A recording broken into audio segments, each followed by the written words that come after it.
Hey guys, how's it going? Kripp here. So I've been playing Heroes of the Storm, 5, 6 days now, and it's been pretty fun. Earlier today I was thinking about, maybe the next day, maybe doing something else, because it's a little boring. Uh, yeah, I know it's not a genre of a game that I play, well, at all up until now. I don't know if you can really consider it a MOBA from what people have told me. There's certain aspects of the game that really disqualify it from this genre, so whatever.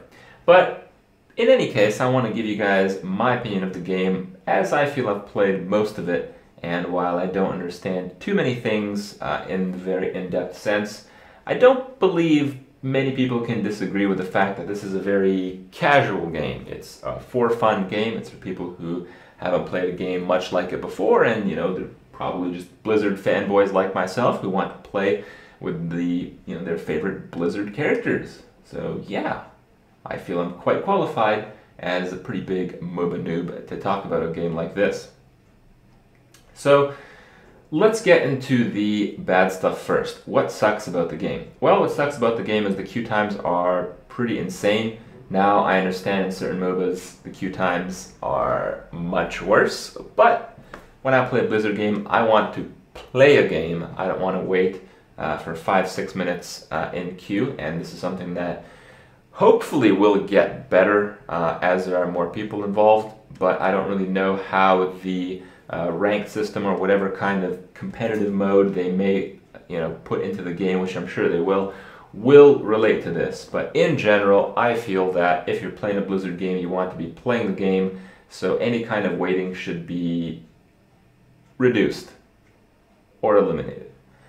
The other parts of the game, more attributed to the game, are, well, there's a lot of imbalance in my opinion. Yeah, it is an alpha, so that's very understandable, but history has shown that Blizzard games are not very good with balance, and it's difficult to see much optimism in this sense. Now, fortunately, there isn't too much of a competitive scene or anything like that in regards to, what's what. People haven't really figured it out yet, but what you can tell is there are classes which have very similar roles, and one is just pretty much distinctly better than another one. One example I have is like Diablo versus Stitches. So, you have a tanky character that heals itself that's just kind of there and controls stuff by knocking it back, kind of. And you have Stitches, which is the same thing, except you get the grip and you get an ultimate that you can eat someone. So it's just the same thing, but better. So people who want to play Diablo, like, I'm buying this game or whatever they're doing with it. I'm playing this game so I can play as Diablo and, plow some noobs, and they're going to be, pretty disappointed with the fact that, the other option is a whole lot better, and it's not a nice situation to be in. With Blizzard games, it's a lot of casual stuff. People want to play what they want to play, and you kind of have to respect that more than other games, especially considering the fact that these are characters that, are fairly well known, and it's mainly the reason why people would bother playing the game at all, because, let's get down to it. People like to play what other people like to play, and right now in the MOBA scene, League of Legends is much bigger than anything else, so it's going to be competing with that in some way.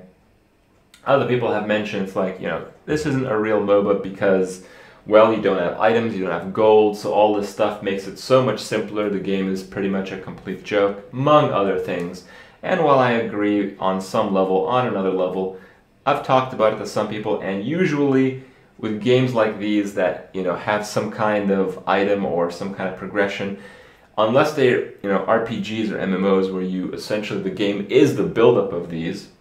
In a game like this where it resets at the start, there's pretty much a clear strategy that everyone knows, that everyone pretty much follows with every hero, and there are very few other ones. There's really only one way to do it, and if there's only one way to do it, you're really only alienating people who are new at the game because they're not informed, they're going to get crushed by the experienced players, and, well, you don't actually add anything to the game if all the players who have played it know exactly what to do in regards to building one.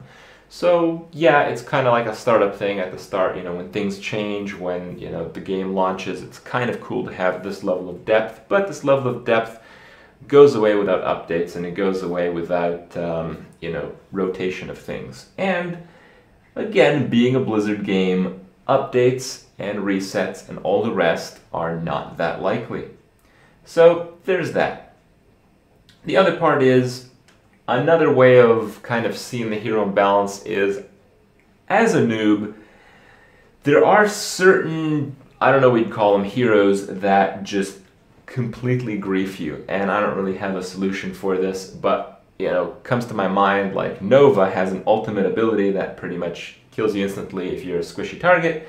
And at level 20, she gets a passive that when she kills you, it resets her cooldown. So, some games, largely the ones among noobs, come down to the point where, one Nova is killing the entire team as they're trying to get together, and they win because of that. And some heroes like Zeratul and a few others have similar type of aspect that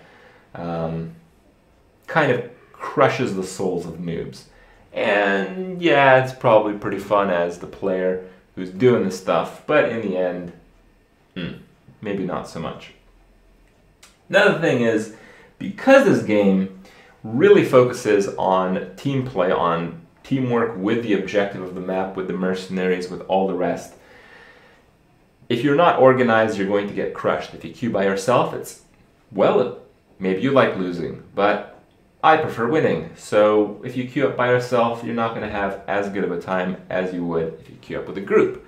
Organization, I've been told, and I would assume to be true, is much more important in this type of game, especially because the kind of general strategy is not yet established. So noobs will be noobs, they'll die, they'll get absolutely destroyed, and if you crew up as 5, well, more than likely you'll have a pretty good time. The good parts of the game, there's a lot, but it mostly just has to do with fun. It's a very easy to get into game. I mean, yeah, I play video games pretty much for a living, but I'm not very experienced, not very good with this type of genre, and I think I picked it up pretty quick considering the fact that there's a lot of people out there who play very similar games for a very long time, and I think I can play at an acceptable level pretty quickly, especially given the fact that I can group up with other people who are pretty good at this stuff, and I can take a less important role in the match and understandably do fairly well. So I like that aspect, that it's not a huge learning curve, it's easy to get into. The systems of the game are very simple, and it's just fun. I like playing the World of Warcraft characters, I like playing the Diablo characters. StarCraft characters, well, yeah, sure, give it another flavor. But all in all, the system of, just queuing up, playing a game, throwing off some spells, and kind of coordinating some strategy based on a lot of things that are going on, and really having that Blizzard experience that really makes a lot of their other games, like, for instance, Hearthstone, kind of appeals to me. I don't think I'll play any other games like League of Legends or something like that that are similar to it. I don't think the type of game really is what appeals to me. I think it's just the fact that Blizzard fanboy, play all their shit, and even if it sucks, I'd probably think it's alright, and I think in this case, I think it's a little bit better than alright. So hey, maybe it's quite a good game, and maybe you guys should check it out once it becomes available to more of you. So pretty good stuff. I'm enjoying the game so far, but I don't exactly know how long I can actually stand to play it. So more than likely, we'll find something else to do or get back to the old stuff, and we'll take it from there. So hopefully you guys enjoyed my review. Maybe it might influence you guys on how you see the game, but overall, I'd take a pretty positive note despite the fact that I've been talking about it negatively for more than positively. It's still a lot of fun, and in the alpha stage, most of the problems tend to disappear. So keep that in mind. Hope you guys enjoy it, and I'll see you guys tomorrow.